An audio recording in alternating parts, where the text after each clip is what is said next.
Welcome everybody to our live webinar, Proactive Security in Action. Elevate your defense with continuous threat exposure management.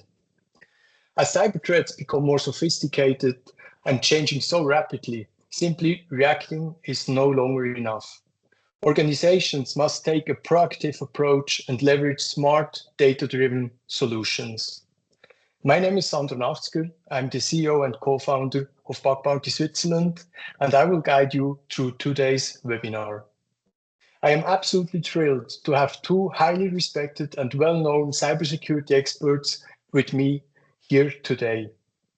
On one side, Microsoft's Chief Security Advisor, Roger Halper, who is a trusted advisor to C-level executives in the commercial and private sectors in Switzerland and Europe. On the other side, we have Florian Badetscher as the Chief Operating Officer and co-founder of Bug Bounty Switzerland.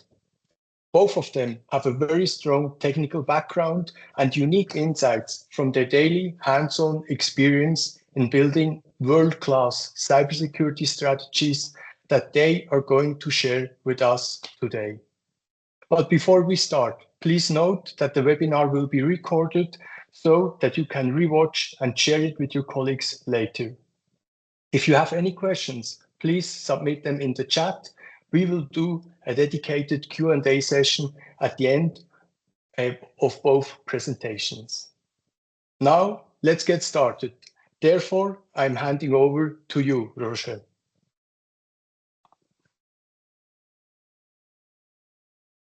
I should unmute first and share afterwards. So, good afternoon. I'm really thrilled to just see that I have a typo on my slide, but I'm really thrilled to be here. Thank you very much for having me, Florian and Sandro.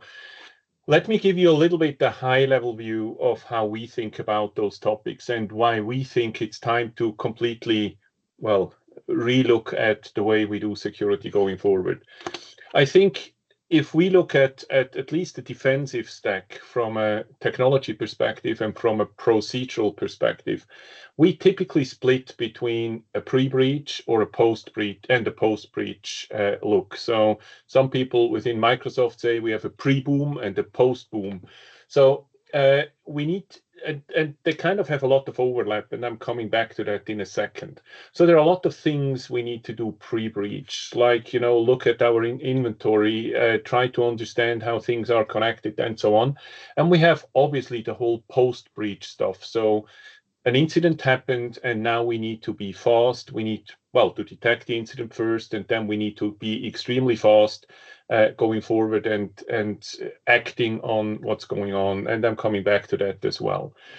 We are deeply convinced that everything around pre and post breach, that there is a lot of stuff we can actually harmonize, and where vendors and partners of you providing the platforms you're going to defend yourself with, they should take more responsibility in actually acting on your behalf. And a big reason for that is we are overflown by a lot of data. We have too many vulnerabilities we see, there are too many alerts, and so on and so forth.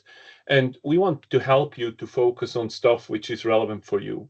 So don't waste your time and energy and people at the end of the day on things which can be solved centrally.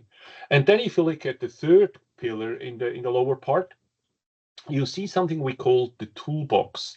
So that's basically the part where you act on, where you define your business environment, and you actually define hunting queries, use cases, what have you, which are specific and special to you.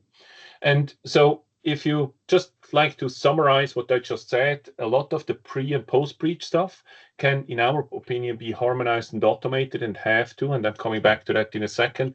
The toolbox is what you need to do and where you come in. And then you have different topics on top, where we say posture management is a big one. That's all about vulnerabilities, but hardening as well. Protection is another one, obviously.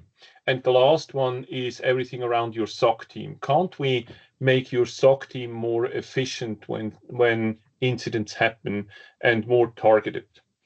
So basically, we have 5 building blocks from our point of view. One is, and I'll spend a little bit time on that, what we call the graph, the map. If you don't have a good map of your environment, you're probably going to have a huge challenge defending your environment. And, you know, I was at CISA myself in the past, and during some incidents, I felt that the bad guys, the attackers, have a better understanding of my environment than we had. And that's definitely wrong, because that's one of the big advantages we have, that we have the opportunity, better understanding our environment than the bad guys do. The other one is when you look into the toolbox, we need to get better in optimizing our SOC, optimizing our use cases. We still have way too many false positives.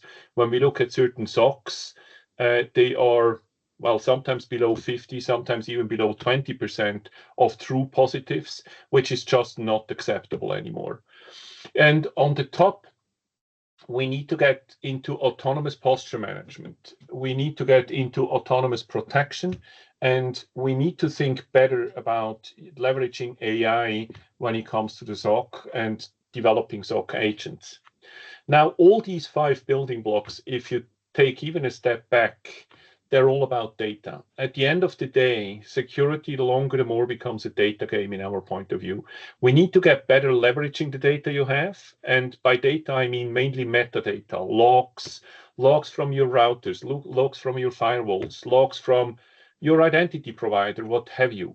And just by looking into what I just said, we all understand that this is not about, in our case, our technology only, that it has to be way broader. It has to be able to integrate firewalls from Palo Alto, Zscaler, SSC solutions, and so on and so forth. So let's dive a little bit into that map. One of the most important learnings we had when we were compromised by the Russian foreign national intelligence, well, a little bit more than a year ago. That's a group we called Midnight Blizzard. By the way, that's a fun part. I think CrowdStrike calls them Cozy Bear.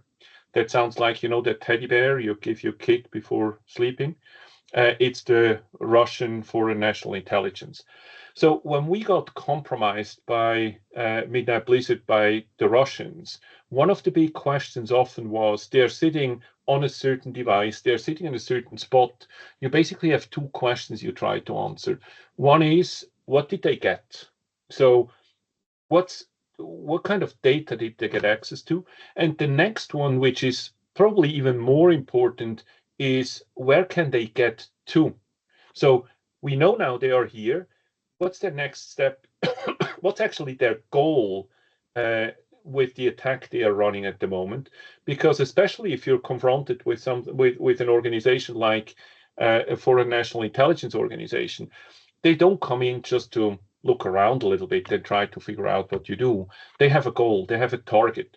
And that's something we don't know typically when we start the investigation. So we need a good understanding of where they are and where they could go to. So if you think about that, one thing is you need a map of the enterprise. Obviously, you need to understand your devices. You need to understand your identities. You need to understand your vulnerabilities. And that's a lot of what this webinar is about as well. You need to understand the attack paths. So if I compromise the device at the left-hand side, how can I get to my crown jewel at the right-hand side? Let's say this cloud workload you see at the right-hand side. So how could that path look like, and how could we actually interrupt that path? If you think about OT in this context, we know in OT that we have a lot of vulnerabilities we'll never be able to patch. So if we can't patch them, we might be able to interrupt an attack path going from left to right. And when I talked about the pre-boom and the post-boom, or pre-breach, post-breach, it's actually the same thing, just materializing differently. So what we try to do pre-breach is use everything you have at the left-hand side and try to understand all the attack paths. If we really understand all the attack paths, when you get compromised, it's nothing but one of these attack paths being materializing. So it might help you to understand how things happen and what's happening there. So we need that graph to do attack surface discovery. We need it for the attack path analysis. We can help you with technology up to a given point to identify your critical assets. There are a few things which are simple to detect, like domain controllers. There are others which you might flag as a critical asset because it's a business value. And then when they are sitting on a certain point, you want to understand the blast radius. So again, if I compromise the user, where can the bad guys go to? Now, this is for sure not the silver bullet, but it's kind of the baseline of what you need to do going forward.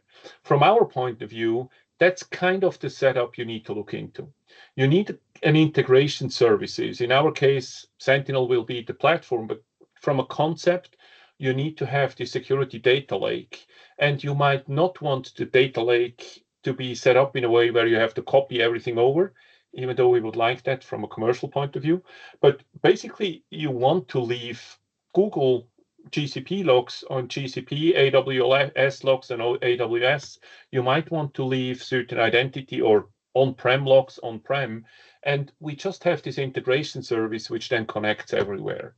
And from there on, one of the biggest challenges and the biggest, well, challenges, not bad, is to condense an asset store out of that. So we need to understand what you have.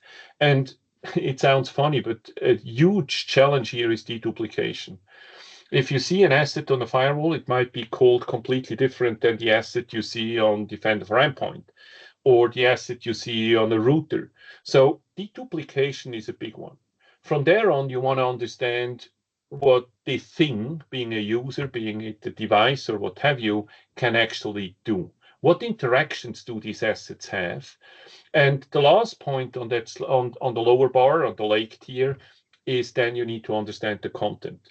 So where is your critical data? If you have data governance in place, which I hope you do, you understand where your strictly confidential data might reside. So bringing all these things together then can help you build that graph I talked about, but you probably need more. You need a tabular view on that kind of data because you want to run your Custo queries against that data, and you want to have a vector database which helps you with AI to search what you want to do.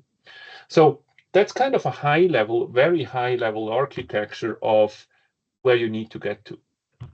Now, if we think about how we handle the SOC, and I'm still in this pre and post breach thing, from the data we have, we know that we deliver about 4,500 alerts every day on average to our customers. Think about that. Your SOC gets 4,500 alerts on average. That's an average across our customers per day. Our SOC at Microsoft might be able to handle a few hundred. So what we need to do in this context is, on the one hand side, group those alerts into incidents. You can reduce the noise by about 80% doing so. And we are pretty good there so far, so that the analysts can focus on incidents, not alerts. And on the other hand, we need to automate. We need to automate because we know that between breach and encryption, we are now down to about 15 minutes.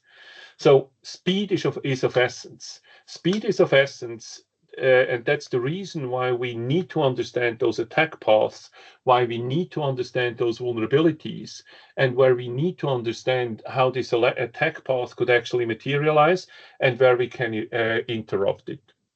Now, when I talk to customers, they often tell me, well, we are all documented, we have our policies and it's all good. I recently talked with a customer who said, we are just to give you an example, allowing a few AI models. And I said, yeah, how do you enforce that? Oh, we have a policy. That was kind of the point. So in my opinion, if we look at our reality we are in, we live in a gap between the aspiration we have from a security policy perspective and our lived security hygiene. And the problem is that a lot of security organizations actually live on these aspired security policies. So how fast should vulnerabilities be patched? Depending on the CVSS score, we are faster or slower, but then we close our eyes. and we close our eyes and ignore the reality. And that's, in my opinion, one of the most dangerous situations we can be in. If you look at dashboards we have, and that's a Microsoft Defender dashboard of a production environment, by the way. You see in the lower left corner that this environment has 7,200 vulnerabilities in the organization. And if you look at the board, it starts with 8.8, 8.8, 8.8. We know that we can't close them all. Let's be clear. We know that we will be unable to close all our vulnerabilities in the environment. And that's just a fact. And that doesn't mean that we give up on vulnerability management. On the one hand side, we can help you prioritize which are the vulnerabilities which are web-facing, for example, which are publicly facing, and so on and so forth. But with the attack path and the whole exposure management, we should be able to help you as well to understand how vulnerabilities could be exploited, how they could be put together, and kind of put together to attack your critical assets, assuming that you have that the attacker actually has a clear goal. Part of what I just told you is actually already live. If you are an E5 customer, you will find on your security portal exposure management, which gives you a first glimpse of the direction in which we are going to go. We will integrate third-party data as well, but that's kind of the idea behind it. So let me close by coming back to these 5 key blocks. I just briefly, because I didn't have more than 15 minutes, touch on the map. One of the things which we need to go to as well is towards autonomous posture management. I feel the platform you're using to defend your environment should take more responsibility to actually automatically close certain vulnerabilities. If you think about it, I think in a lot of cases, the platform would have the logs to understand whether a certain patch, a security update, actually even has an impact, a production impact on your device. The middle point there, when we talk about autonomous protection, when we look at those attack paths, we should be able to automatically harden your systems. So I always take the same example because it was really a pain in the back for me as a CISO. We looked at Excel macros. I hated those things, but I couldn't switch them off because HR uses them and finance uses them. So I actually know who is using them because I see it in the logs. So I could switch it off for everybody else. And now you combine the graph, the autonomous posture, and the autonomous protection into one, and you all of a sudden see that you might see attack paths with a weakly hardened device in, which is unacceptable. So we have to do something about that device. Maybe give the user 2 user accounts, one for, I don't know, dev work and one for everyday work, and 2 devices, just to lower the risk. And I think that's where it needs to go. Last but not least, when we talk about AI agents going forward at the top right corner, we are convinced somewhere down the road, and I know that this is a pipe dream, but somewhere down the road, we will have an autonomous SOC. Because the way we think about AI agents is we take playbooks, we automate playbooks, but now we make them dynamic.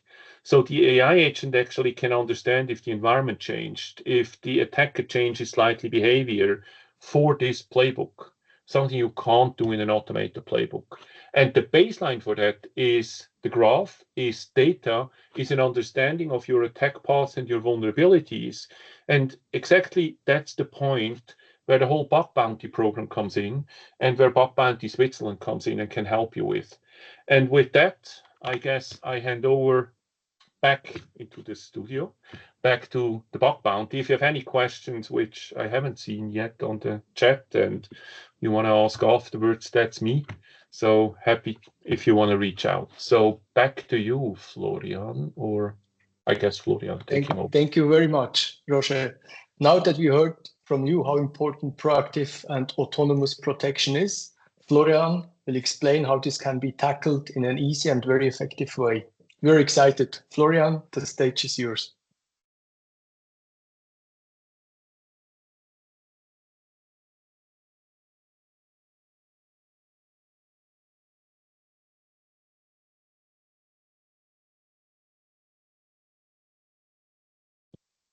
So unmuting helps a lot.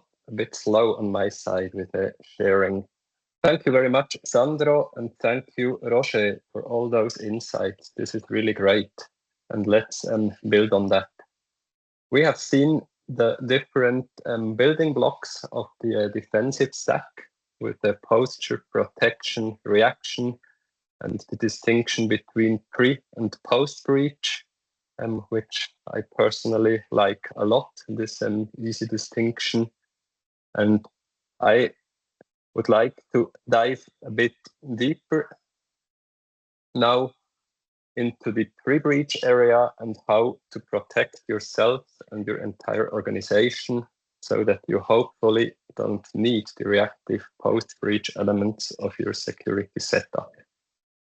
We think, and we are deeply convinced, that investing in pre-breach protection pays off greatly. That doesn't mean that you don't need the post-breach part, of course not.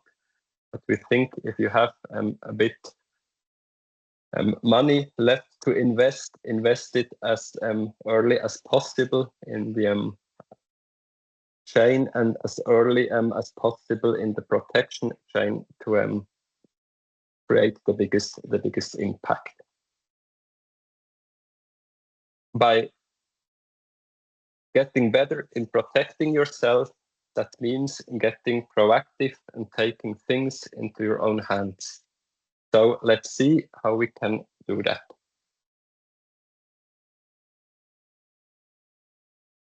With that, we come to one of the main topics of this webinar. This is called CTEM, or Continuous Threat Exposure Management. And I think, or we think, this is a great way of thinking about this entire topic and should help you steering things into the right direction and get a bit more of a clarity about it. In the end, CTEM is just a framework. It is a structured way of thinking about certain things, and just the framework or the buzzword alone doesn't protect you. But it really can help you doing things in an effective way. So, for example, it is continuous because protection and looking for vulnerabilities or weaknesses is not something you can just switch off. You need it permanently. It focuses on threats and your exposure to the threats. Or in other words, it switches to the attacker's perspective, which we think is the right thing to do. And third, it is about exposure management, which, as we have seen before, is way more than just blindly fixing vulnerabilities according one huge list. And it consists of the 5 steps you can see here, or if we consolidate it a little bit, we can create those 3 pillars: attack surface, vulnerability, and validation. Let's start with the first pillar, attack surface. When we look at cyber attack, and if we simplify it a lot, we are left with 3 things basically. There is always an actor exploiting a weakness, a vulnerability, with the goal to achieve something. So in this very simplified world, we think when you remove vulnerabilities, you remove the breeding ground for cyber attacks. The interesting question, however, is then how to find the right vulnerabilities, the ones that really hurt you or the ones that can kill you. In our opinion, there is just one good way of doing that, and this one way is by enlisting the help of hackers. And by doing that, we can also switch completely the perspective and switch to the attacker's perspective, because it is the only view that really matters. Your inside view, what you think is the most important stuff to protect, doesn't really matter. And we see that almost every day. If you look for problems where you think you should, you probably are doing it wrong. So let the hackers do their job and let them do it from their perspective. It's the only view that matters in the end. But by doing that, that also means that you have to go really wide. In an ideal world, by including everything you have. So if you want to look for vulnerabilities, don't just look in one single place of your infrastructure, look everywhere. How else can you be sure to cover all possible ways in, or all those attack paths that we have heard about before?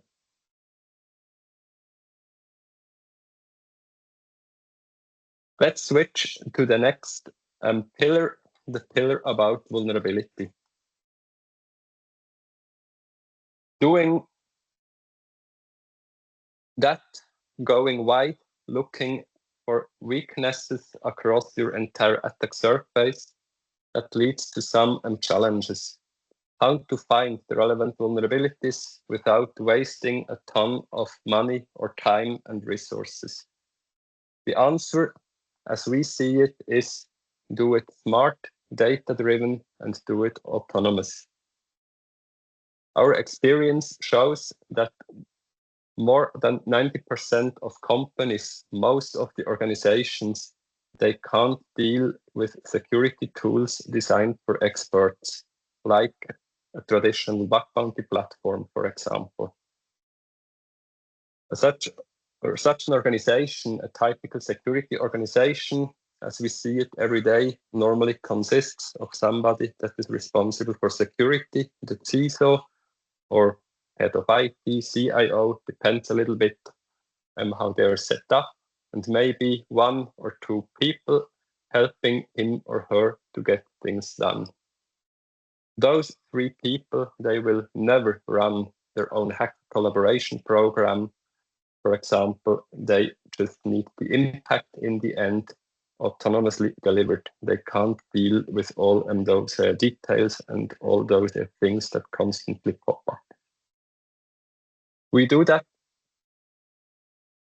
on our side by building up the map that we have seen before in a slightly different way. We call it exposure model. And this is the representation that we try to create from the outside. It's a kind of the map how the hacker sees an organization. And this is the starting point. Normally at the beginning, this looks very simple because we don't know that much, but it learns very fast when the hackers start working, and if they start looking for vulnerabilities, we can enrich it, and over time we have a very good map of how the organization looks from an outside perspective.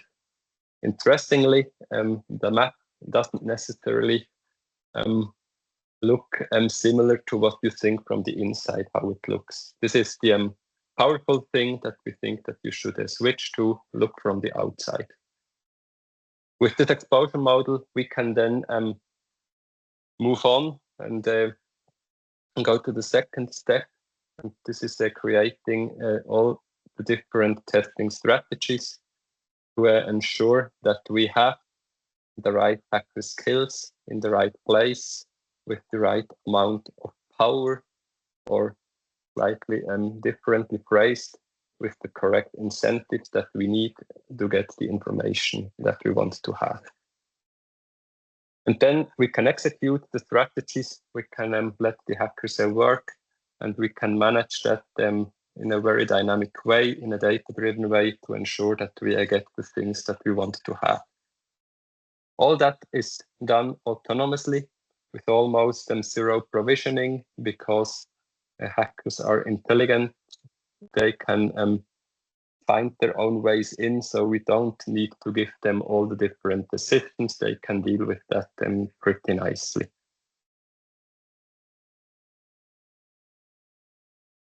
The thing that we want to have from this step in the end is some vulnerabilities or weaknesses or action points, maybe a consolidated view of different vulnerabilities where we can act on, because just looking for it doesn't mean that we are better now and that it helps us to protect what we need to protect.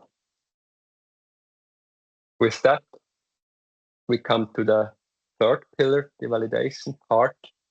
And as I said before, just knowing the bad stuff, this is important, but it is not very helpful alone. You need to get the problems fixed at some point. And we see that this is hard. This can be very hard. And normally it ends in two ways. One option is that your vulnerability absorbing capacity or even your entire security capacity is completely used up by the wrong things. We see that, for example, when minor problems get fixed very fast, but the important ones, the complicated ones, maybe also the ones where you have different other companies having a part in it, those stay open for a very long time. Or the second way it can go is that problems don't get fixed at all because they aren't understood. In the end, somebody needs to prioritize stuff, and without an easy language, security loses always. From our side, we try to create this easy language with a number, a score that quantifies what is being done by the hackers, what is being looked at, what is being tested, how hard it is being tested, and how the actual situation at the moment looks like. This helps a lot because numbers are understood by the business and C-level, and numbers can be compared, tracked over time, and you can compare yourself with other players, for example, or you can compare yourself against the average that we see in Switzerland or even in the world. This normally helps a lot. Sounds maybe a little bit easy, but it is one of the most asked questions that we get when we talk about results. We often get the feedback that this is very interesting, that this is very helpful, but then they ask, what does it mean? Does it mean that we are good? Does it mean that we are bad? Or does it mean that we are better than the competitors, for example? So to create something that you can really have a good mental model of it, that helps a lot. And it also helps facing reality at some point, that you most likely are not able to fix all the problems. We have seen that before in the part of Roger, that it is almost impossible to fix everything. And we think this is okay, it is fine to not fix everything as long as you don't waste your time by looking at the wrong parts. You need to start somewhere, you can't do everything, so let's make sure that you fix the most important things. This is a good thing to do, and I even would say if you are able to fix everything in a very fast way, you probably have prioritized it somehow wrong, then you could probably invest your resources in a better way. And finally, we think it would be a very good thing to start treating hacker activity, or at least hacker findings, like real attacks. Start using them to train your people, start using them to get all the information out of it that you can get out just without the damage that normally occurs when you have a real cyber attack. But somewhere you need to start to train your muscle to get stronger, more enduring, and more resilient. If this sounds good to you and you'd like to get started as well with a hacker-powered CTEM program, for example, please don't hesitate to get in touch with us. Our Cyber Resilience Shield is delivering exactly that. It protects entire organizations. It does that in a very autonomous way. It almost needs zero touch in getting it up and running, so it can be very fast, very resource efficient, And we can do that for a fixed price so that you can budget it in a very easy way. And with that, I'd like to thank you very much for the attention. That was one too far. And then I'd like to give back to Sandro to see if we have received some questions and if we can answer them, if we have them. Thanks a lot. Thank you very much, Roger and Florian. Please, everybody who has a question, drop them in the chat so we can have our two speakers answering them. Maybe to start off, Roger, you spoke about the need of autonomous security measures, but you also mentioned that there is a gap between aspiration and reality. Isn't autonomous security measures just making this gap bigger, given most companies already struggle with automation? No, I don't think so. If we have a good understanding of what's actually going on in your network, you can automate on top of that. And the challenge is less, I think from a technology point of view, you can do a lot. It's more an emotional problem. I mean, to give you an idea, a few years ago, we acquired an automation company and we integrated it, I think, into Defender for Endpoint, and we failed tremendously because customers would have to switch it on. And then, the machine does things automatically. That's kind of weird. So you don't trust it. What we started to do, though, and I think that's one of the areas where we need to be a little bit more bold in Defender for Endpoint and a few other, Defender for Identity and so on, we switch on the automatic attack disruption these days. So there are a few attacks which we actually, if we are 99.something% sure that the attack is happening and that we can interrupt it, we are actually going to do it these days out of the box, switched on by default.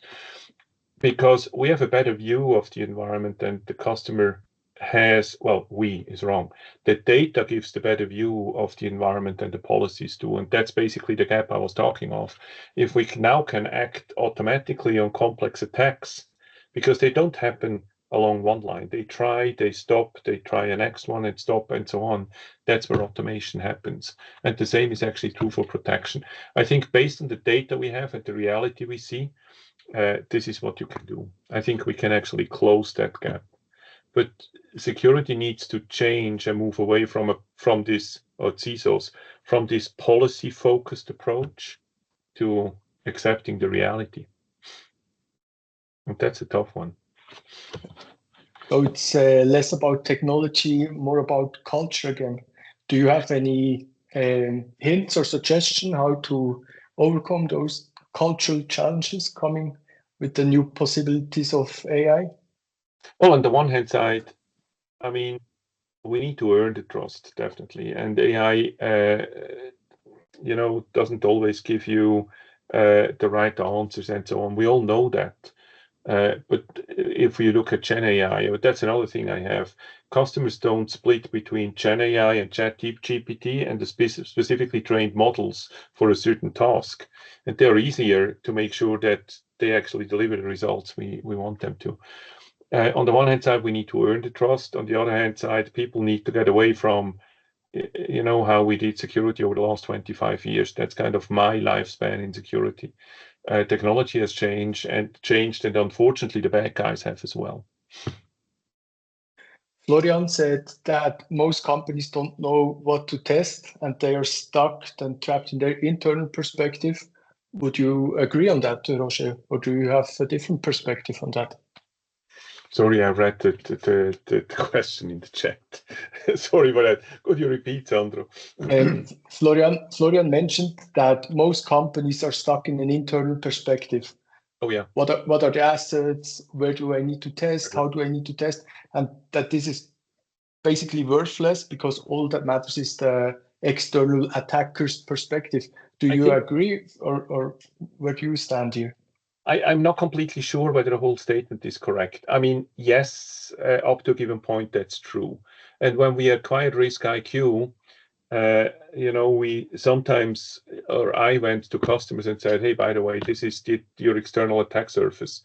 And it was amazing how often I got customers telling me, why do you see that? You're not allowed to see that. You're not allowed to know that. And I felt like, that's public knowledge. That's what you show the internet. So it's kind of a natural reaction. I think I see the problem at a different location, which is we are so compliant in most cases that we ignore security. And I once made the front page of an IT paper here in Switzerland when I was CISO, because I was on stage and said I hate compliance. What they actually wanted to say is compliance doesn't give you security, security gives you compliance. Mm-hmm. And that's one of the things which, in my opinion, hinders security most. That we have too many regulations which are sometimes contradicting, and then we focus on compliance only and not on security and risks anymore. Mm-hmm. Maybe one more question before we hand over to Florian. If companies are successful and finally have like a flywheel of defense in place, like continuous threat exposure management, how should the performance or the success being measured? Are there specific indicators or KPIs that you think are relevant? Didn't we agree that all the hard questions go to Florian? No, I mean, we all know that security is extremely hard to measure and that it will be extremely hard to actually really one-on-one. I mean, measuring vulnerabilities doesn't make sense at all. I mean, we all know that. So measuring security is something I don't have silver bullet for. I think what's way more important from my point of view is that your governance completely changes. Think about what we talked about when we look into automation, and think about the way we look at compliance again. So you build your control framework, you build all your papers, how to harden a machine, and now all of a sudden the machine gets automatically hardened, and your auditor comes in and looks at your paper and compares it to the machine you have, and that doesn't fit because one thing was automated, the other one was your policy. And that's one side which we need to completely change governance. The other thing is the speed. When I look at the way we typically handle policies, we do the yearly review, we do an yearly audit or a 6-month audit. We look at the risk register typically every 6 to 12 months. And now think about what happened in the last 2 years, how the threat landscape changed. It's just not good enough anymore. So the whole system needs to speed up, and the whole kind of circle from risks to controls to all your projects you're implementing, to the vulnerabilities you're finding, to the architecture you're driving, coming back to the risks, that circle has to be way faster. And that's, to me, one of the biggest challenges we face. Technology side, I think in a lot of areas we know what we have and how we could approach the problem. But the governance will be a big one, in my opinion. Mm-hmm. Thank you, Roger. I agree that measuring the performance of such a flywheel is a challenge. Florian, you, on the other hand, mentioned the cyber resilience score, where exactly that kind of continuous and fast going flywheel is measured. Can you explain us a little bit more? What's behind the cyber resilience score? What are you actually measuring with it, and how does it work, and what insights does it deliver? Yes, sure. Just our approach to make it a bit more accessible and to quantify it somehow, what we are doing or what the hackers are doing, and how it looks like. And we do it currently in a way that we look at different things. I think it's 7 dimensions at the moment. How good the coverage is, how continuous the testing is, how the incentives are looking like, for example, compared to other companies, and then also all the timing components. How fast are you able to identify a new vulnerability, for example? If something gets known, how fast are we able to find it? And then more importantly, how fast are you able to get rid of it?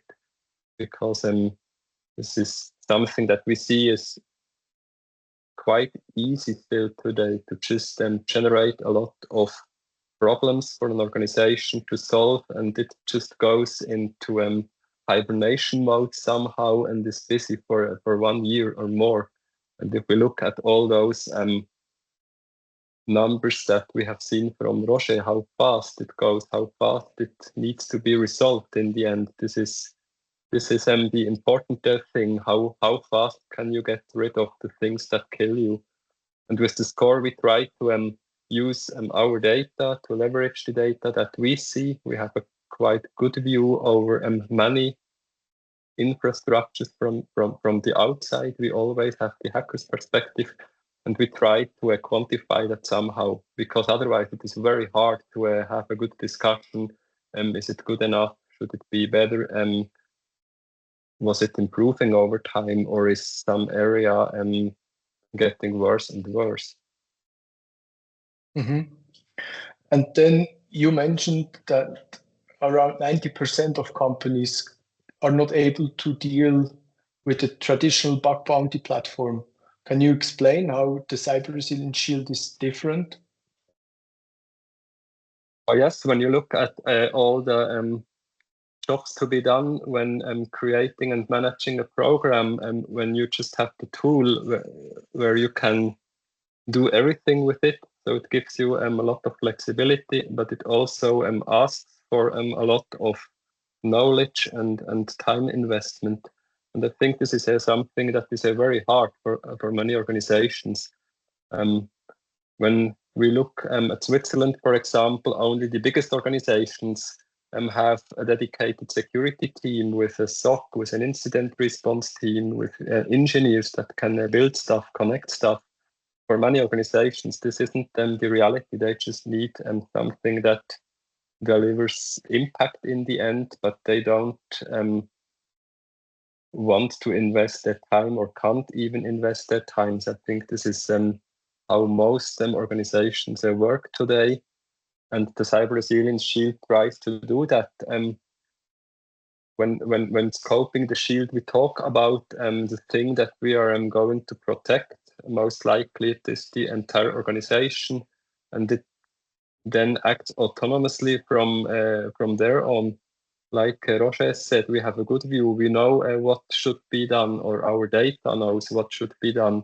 Do we need to take something out of scope because we have all the answers that we need to act immediately, and how much money to invest for the incentives, for example. This is something that doesn't make sense for an average security organization to think about all those things. They can't even do it because they lack the data, or it needs a very long time to build that up.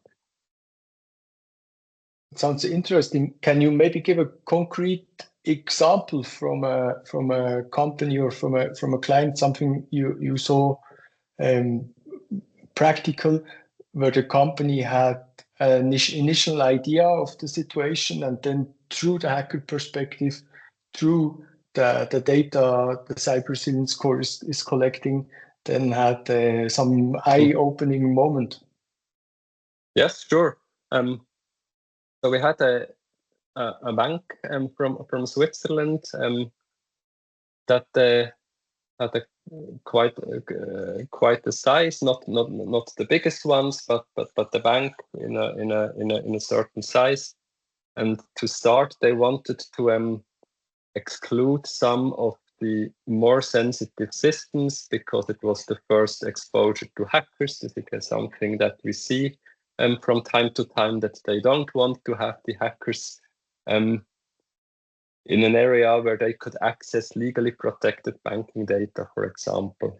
So we excluded all those banking related systems, and the hackers quite soon found a way into a newly built up cloud-based system that was very new from an architectural point of view. And the hacker was able to fetch some API keys to jump from one system to the next. and delivered us in the end banking data, even if it wasn't in scope. It was explicitly kept out of scope, or they tried to keep it out of scope, because they just had this inside view that if we don't include those systems, the data is probably secure. And the hacker proved them wrong and showed them that there are many, many ways to the things that you need to protect. And if you just think you know where to look, it's probably not wrong, but it's not the only thing you should look. Roger, do you see similar examples or different ones?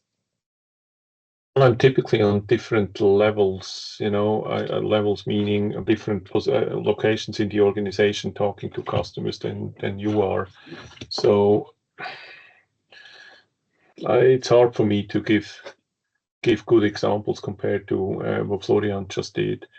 I mean, we all see the same trends. That's the reason why we're sitting in the call, right? Or in the webinar. But there, definitely you have the better insights than I have.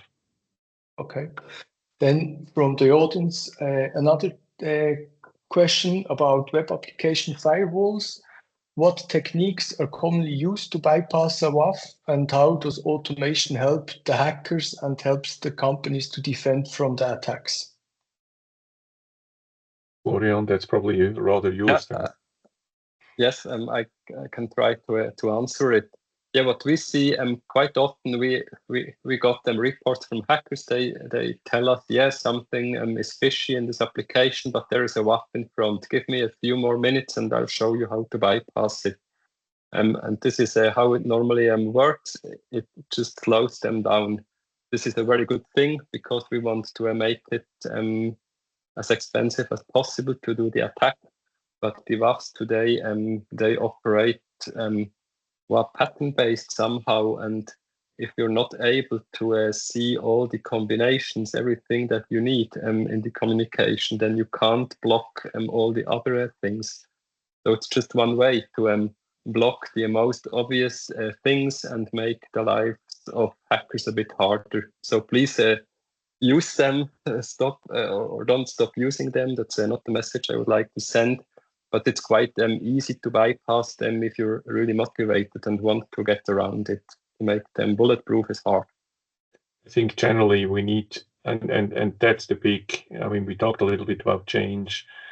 I grew up with the network perimeter. And I mean, that's what we built, and that's what we had available back then. Life changed, and a lot of people still are stuck with the network perimeter. And this is just, time changed, and don't get rid of it. I mean, in our case, in our network, when I'm at the Microsoft site, I'm sitting on a managed internet access. So we don't manage the client network anymore, if you want, because it doesn't make sense anyway. When you get one of the machines get compromised and your network perimeter is gone, doesn't mean that you should get rid of the WAFs and all the firewalls and the network segmentation. They still have a value, but they are not the main perimeter anymore. And I think that's something we need to jointly agree. It's all about identity these days. And maybe in 2 years we have another webcast talking about, I don't know, FU as the key network, the key perimeter for companies. But these days it's identity, and then we come back to. I recently read a figure internally. There are less than 50% of our customers having identity detection, threat detection, and response in place. And that's just not acceptable anymore. As well as other customers still talking about that, whether MFA is acceptable for users. It's just not the question anymore. Period. And I'm not going to discuss anymore about that. So I think we need to be clear about those things. Super. We not only need to be clear, we also need to come to an end of today's webinar. It was a huge pleasure to have you here with us, Roger, and also you, Florian. Thank you both very much. I think very impressively, we have all learned how important proactive and autonomous protection is, and how it can be tackled in an easy way, for example, with the Cyber Resilience Shield. one last question for both of you in order to wrap this up. When we look at AI, that is probably just getting started. When we look at proactive and autonomous protection, what do you both think? Where do we stand in 5 years? What's your vision? Where are we heading towards? Or maybe where would you like us heading towards? We start with you, Roger, and then Florian can wrap it up. Well, in 5 years with AI, all security problems are solved. No, seriously, I think we are getting started there. And again, we need to split between Gen AI and targeted AI models.